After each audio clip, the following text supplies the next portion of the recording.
Matahari Bakti India. Kita lanjutkan materi kita kali ini dengan kegiatan latihan. Oke, latihan ini dibagi menjadi dua. Yang pertama, kegiatan latihan guided, atau di sini dikatakan sebagai latihan praktikum. Nanti saya akan membantu menjelaskan berbagai macam problem untuk latihannya. Lalu yang kedua, ada latihan mandiri atau latihan unguided. Nah, nanti untuk latihan mandiri, silakan teman-teman mencoba. Jika ada kesulitan, bisa tanyakan di forum atau via kolom komentar. Oke, untuk latihan yang pertama, buatlah sebuah program yang dapat melakukan generate dan mencetak dictionary yang berisi angka antara 1 sampai N. Nah, ini berisi angka 1 sampai N dalam bentuk X, X dikali X. Jadi, kalau di dictionary kita punya dua, kita punya key dan kita punya value. Nah, di sini key-nya, di sini value-nya. Kita asumsikan seperti itu. Contohnya misalnya inputnya 5. Oke, dictionary-nya, oh ini salah. Ini dictionary-nya 1, anggotanya 1. 2, anggotanya 2 kali 2, 4. 3, anggota 3 kali 3, 9. 4, 4 kali 4, 16. 5, 5 kali 5 sama dengan 25. Input datanya ini berupa bilangan N. N itu nanti kita yang masukkan terserah sampai berapa. Oke, pembahasan ya. Untuk menyelesaikan kasus yang pertama ini, ada beberapa langkah yang bisa dilakukan. Yang pertama, kita buat dulu dan tentukan panjang dictionary-nya. Kita gunakan ini, kita gunakan N-nya ini, lalu kita buat perulangan sepanjang dictionary. Ingat, dictionary-nya jumlahnya dari 1 sampai N. Lalu yang ketiga, input kita masukkan ke dalam dictionary dengan nilai key sama dengan X, dan value sama dengan X dikali X, atau X dikali X, atau X kuadrat. Nah, secara garis besar, kalau kita lihat, kode programnya seperti ini. Yang pertama kita punya inputnya, input datanya, yang pertama jelas. Lalu yang kedua kita bikin dictionary-nya, lalu kita coba buat perulangan sepanjang dictionary. Dari X sampai dalam range 1, karena kita mulai dari 1. Ingat, dictionary itu ingat ya, perlu diingat, range itu start, stop, step, ya kan? Startnya 1, stopnya N plus 1. N-nya berapa? Nanti sesuai dengan angka yang kita inputkan. Stepnya kita tidak tulis karena dia stepnya memang akan step 1 plus 1 plus 1. Lalu, sekarang kita buat untuk mengisi data ke dalam dictionary-nya. Ini dictionary, kamus. Ini yang dictionary yang pertama. Dictionary yang ke X, ini kamus yang ke X. Kita isi value-nya untuk kamus, kita masukkan datanya, dictionary kamus. Key yang ke X, kita masukkan datanya. Dia akan berulang terus prosesnya sampai kita mendapatkan N. Sampai kita mendapatkan nilai N plus 1. Kenapa dimulai N plus 1? Karena umumnya range itu dimulai dari 0 sampai N. Berarti 0 sampai N. Sampai 5. 5 misalnya. Nah, dimulai terus sampai N plus 1. Nah, prosesnya seperti itu. Dimulai terus sampai N plus 1. Karena umumnya range itu dimulai dari 0, kita tidak dimulai sampai 0. Oke, lalu kita cetak hasil dictionary-nya. Oke, sekarang kita coba di program. Ini sudah saya coba di Visual Studio, kira-kira seperti ini. Lalu kita coba running, kita lihat hasilnya bersama via terminal. Coba kita lihat. Python 3 kasus 1.py. Oke, kita coba inputkan data, misalnya kita kasih data 5, maka dictionary-nya bernilai 1, 1, 2, 4, 3, 9, 2 kali 3 dikali 3, 9, 4, 16, 5, 25.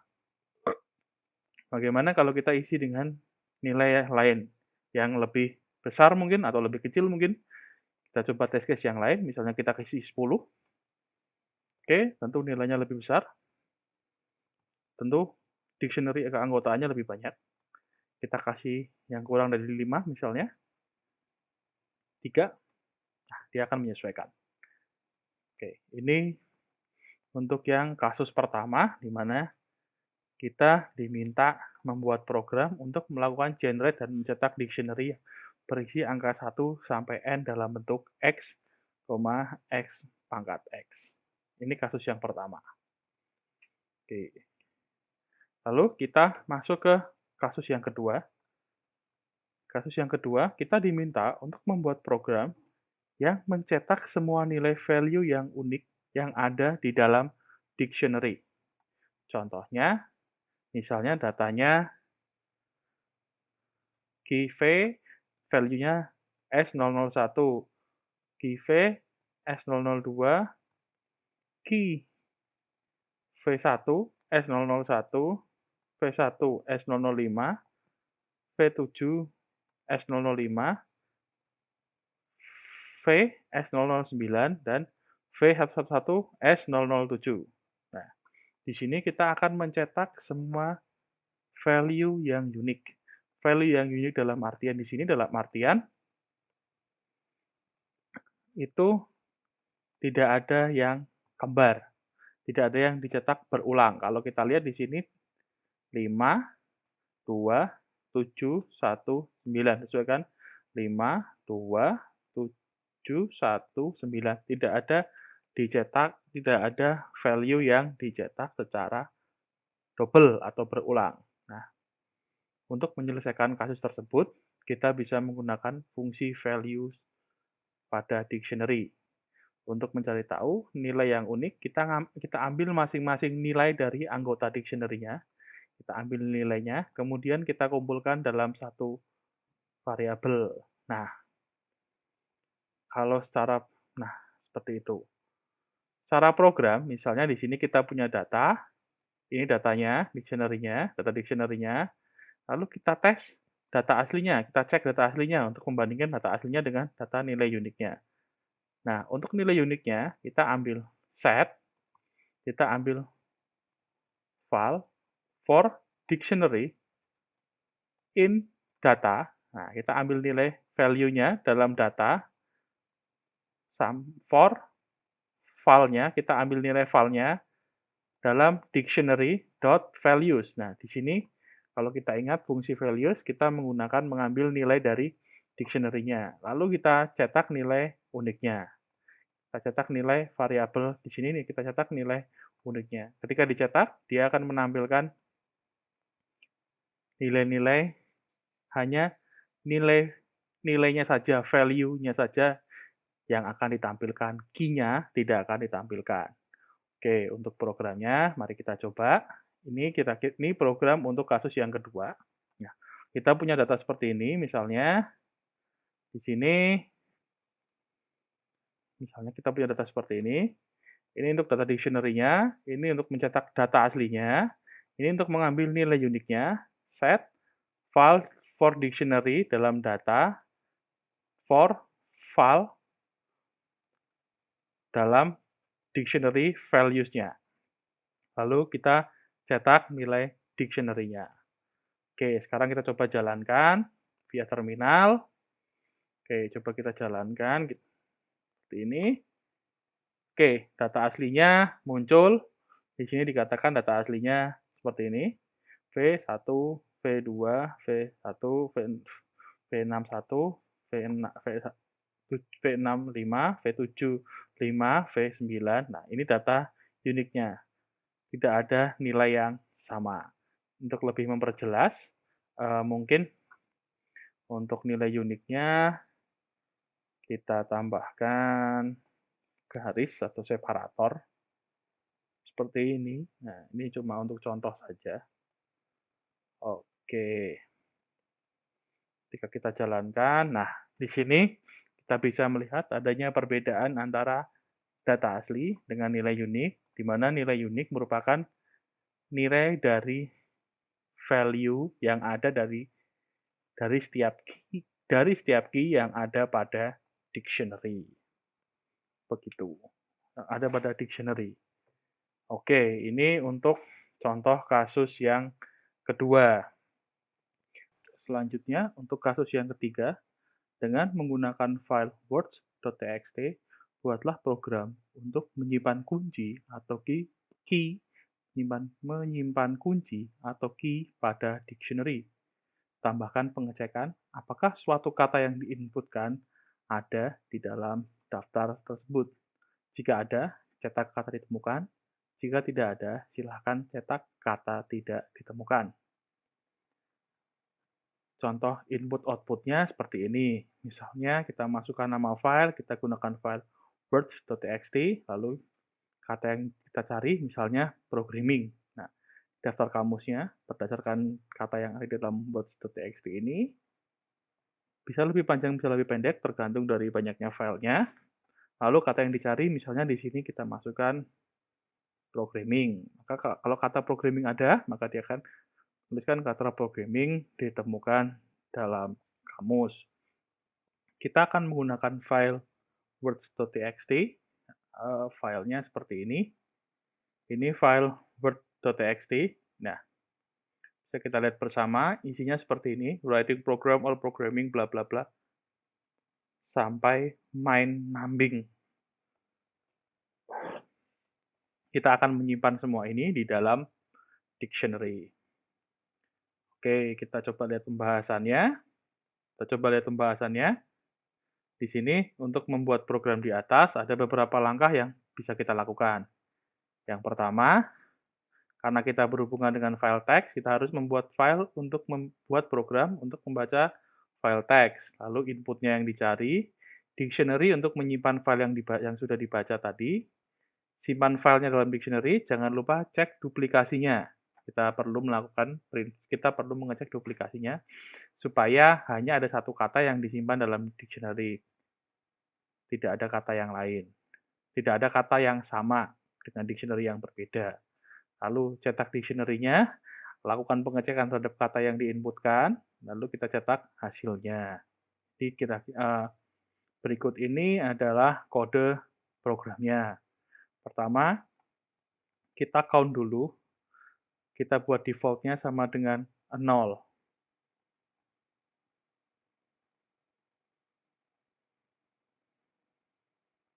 Kita buat default sama dengan 0, lalu kita buat dictionary-nya. Di sini kita menggunakan variabel dictionary word. Lalu kita cari fname-nya untuk masukkan namanya, nama filenya, fword-nya, kata yang dicari, kita gunakan file handler. Kita gunakan file handler untuk membuka filenya. Lalu kalau tidak ketemu, ya kita exit. Kalau ketemu, kita lanjutkan ke proses yang selanjutnya. Ketika sudah dibuka filenya, kita cek seperti biasa line dari jumlah baris dari filenya. Lalu ketemu jumlah barisnya, kita hitung katanya, kita menggunakan line.split. Nah, di sini kita akan mencoba mulai mengecek kata di dalam kata-kata yang tadi, dalam line yang sudah di-split tadi. Dalam variable word yang isinya kata-kata baris yang sudah di-split tadi menjadi kata-kata. Lalu kita buat count-nya menjadi 1. Nah,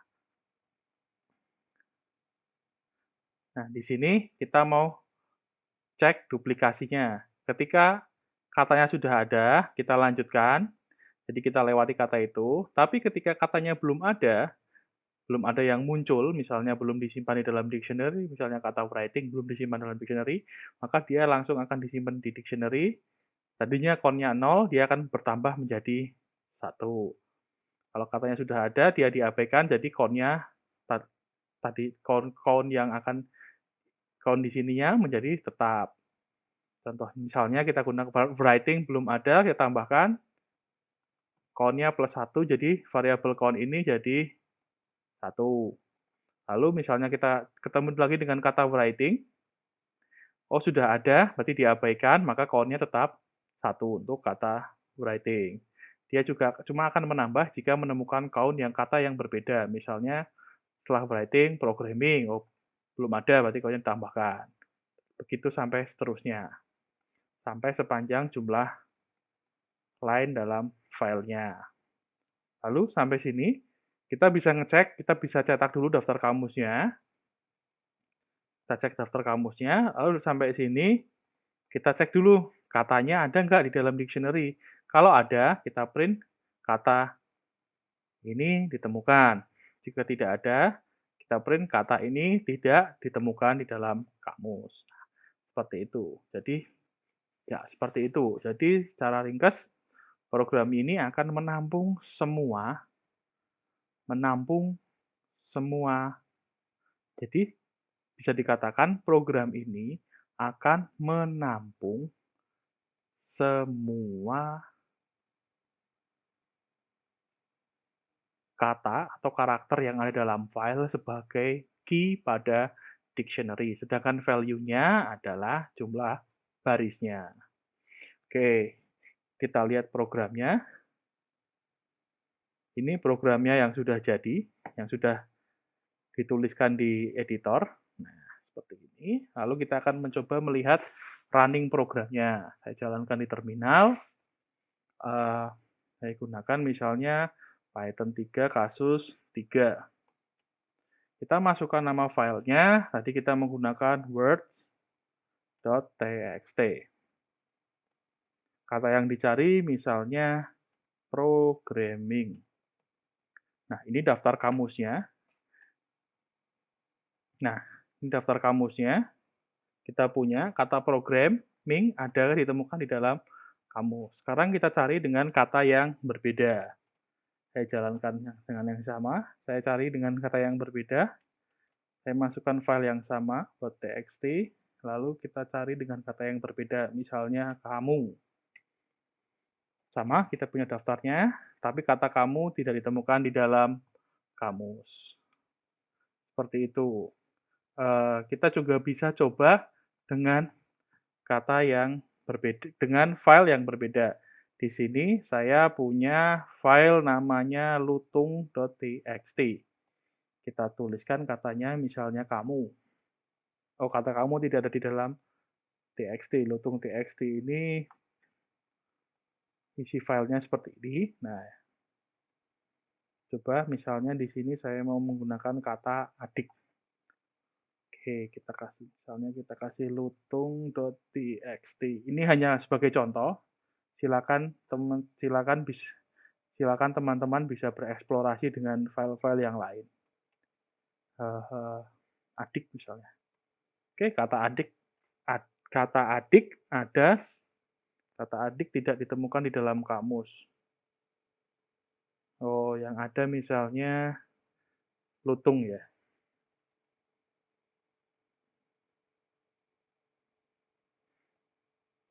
Lutung.txt, kata yang dicari lutung. Nah, kata lutung ditemukan di dalam kamus. Nah, seperti itu kita bisa menggunakan dictionary untuk mencari kata. Pencariannya dia hanya berdasarkan pada key-nya, key atau kuncinya. Seperti itu. Oke, selanjutnya kita akan masuk ke kasus 4. Nah, di sini buat program yang dapat membagi kategori dari setiap email yang masuk pada hari di mana perintah commit itu dilakukan. Kemudian, hitunglah berapa banyak hari di mana perintah commit itu sering dilakukan. Gunakan file box short.txt untuk mendapatkan kategori dari setiap email yang masuk tersebut. Nah, di sini kita dikasih sebuah file teks, kita mau membuka file teksnya, di situ ada perintah di mana setiap hari apa commit itu dilakukan. Nanti kita menghitung, oh ternyata hari ini perintah commit misalnya Senin, commitnya ada 20, hari Minggu commitnya ada 100, misalnya seperti itu. Oke, untuk menyelesaikan kasus tersebut, langkah-langkah yang harus dilakukan adalah cek pola yang ada, lalu buat program untuk membaca TXT, buat dictionary-nya, cari baris yang dimulai dengan from. Cari baris yang dimulai dengan from.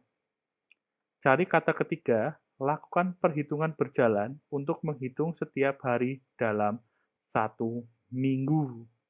Simpan ke dalam dictionary, lalu cetak dictionary-nya. Untuk melakukan pengecekan pola, silakan buka file boxshort.txt. File tersebut merupakan standar format yang berisi multiple mail message. Baris pertama dimulai dengan from untuk memisahkan antar message. Untuk baris pertama dimulai dengan from untuk memisahkan antar message. Informasi lebih lanjut mengenai format box, silakan bisa cek di wikipedia.org/box. Sekarang kita buka file boxshort.txt-nya. Di sini ini file boxshort.txt yang akan kita pakai. Nah, di sini kita cari perintah yang dimulai dari from. Kita cari from.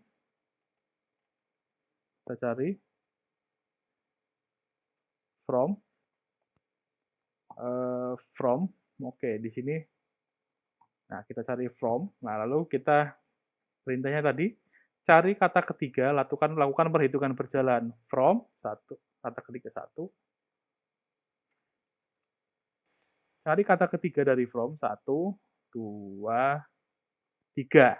Nah, di sini kita dapat nama harinya. Nama harinya ini yang akan kita hitung sampai from selanjutnya. Misalnya di sini ada from lagi. Nah, harinya apa? Ini Friday lagi, kita anggap dia sebagai waktu di mana perintah commit itu dilakukan. Oke, kita cek panduannya. Oke, kita kembali ke sini. Nah, di sini pengecekan polanya misalnya dari baris. Contohnya seperti tadi, from, dapat harinya, Saturday. Contoh programnya seperti ini. Program, misalnya kita running programnya. Enter file name-nya, nama filenya boxshort.txt, lalu dia akan menghitung perintah commit sebanyak lalu dia akan menghitung perintah commit sebanyak hari yang terjadi. Misalnya hari Friday ada 20 kali commit, Thursday ada 6 kali commit, Saturday ada 1 kali commit. Nah, berdasarkan pengecekan tadi, kita bisa lihat kode programnya seperti ini. Kita buat dictionary-nya dulu. Kita menggunakan dictionary days, ini untuk handle filenya, ketemu, kita buka filenya, lalu kita cek, seperti biasa kita cek panjang barisnya yang ada di file handlernya. Lalu kita bagi line split-nya, kita bagi perkata-perkatanya, tambahkan di sini ketika, kita cek programnya dulu supaya lebih jelas. Tidak teriris kita cek programnya dulu supaya lebih jelas untuk menjelaskan tidak terpotong jadi 2 seperti ini. Nah, nanti kira-kira programnya seperti ini. Jadi kita bikin dictionary-nya. Ini file name-nya untuk mengatur file handler sebagai open file-nya. Di sini kita menggunakan seperti biasa. Di sini kita mengecek line-nya dari sepanjang filenya. Lalu di sini kita membagi tiap kata yang ada di dalam line dengan line split. Nah, kita hitung tadi jika katanya kurang dari 3 atau kata ke-0 tidak sama dengan from.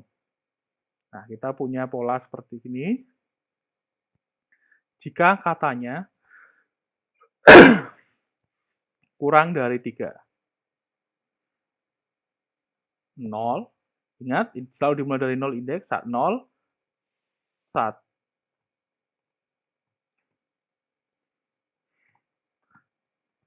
Kita mulai dari 0, 1, 2. Nah, kita cek ketika tidak dimulai dari sama dengan 3 atau 0, kita cek. Nah, jadi kita bisa mulai ketika panjang katanya itu kurang dari sama dengan 3 atau kata pertama tidak sama dengan from, bisa dilanjutkan. Nah, kita hitung katanya dulu. Nah, kita lakukan perhitungan katanya dulu. Apakah katanya sama dengan 3?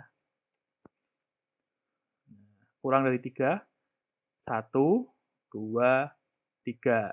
Nah, karena ini 3, maka tidak kena syarat yang ini. Karena tadi 3, maka tidak kena syarat yang ini. Atau kata pertama tidak sama dengan 0, maka dilanjutkan. Lalu, jika kata kedua, nah kita hitung lagi.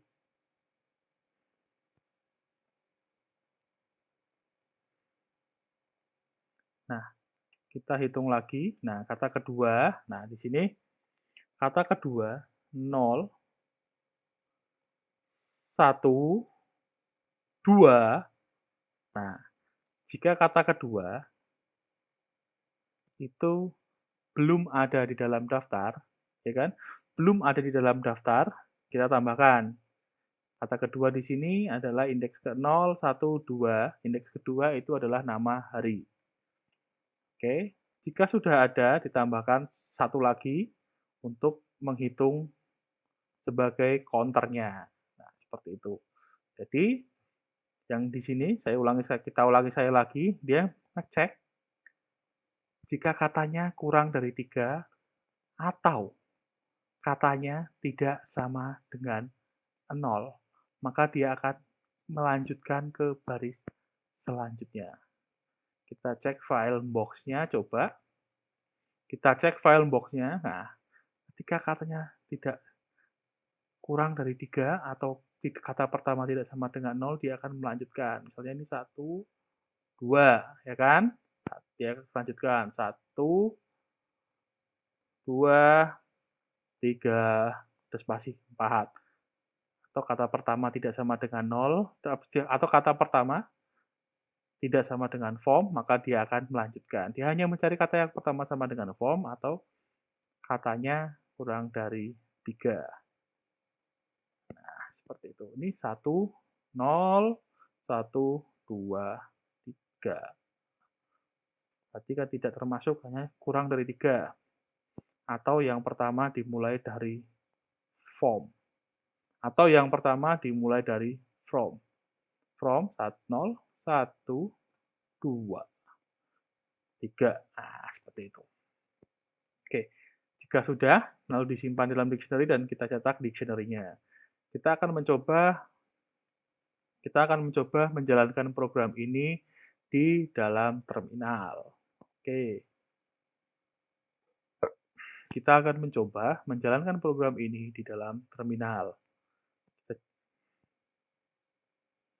Kita jalankan di sini, saya clear dulu. Di sini saya clear dulu supaya lebih jelas, lalu ditambahkan tadi kita menggunakan soal kasus yang keempat. Python 3 kasus 4.py. Kita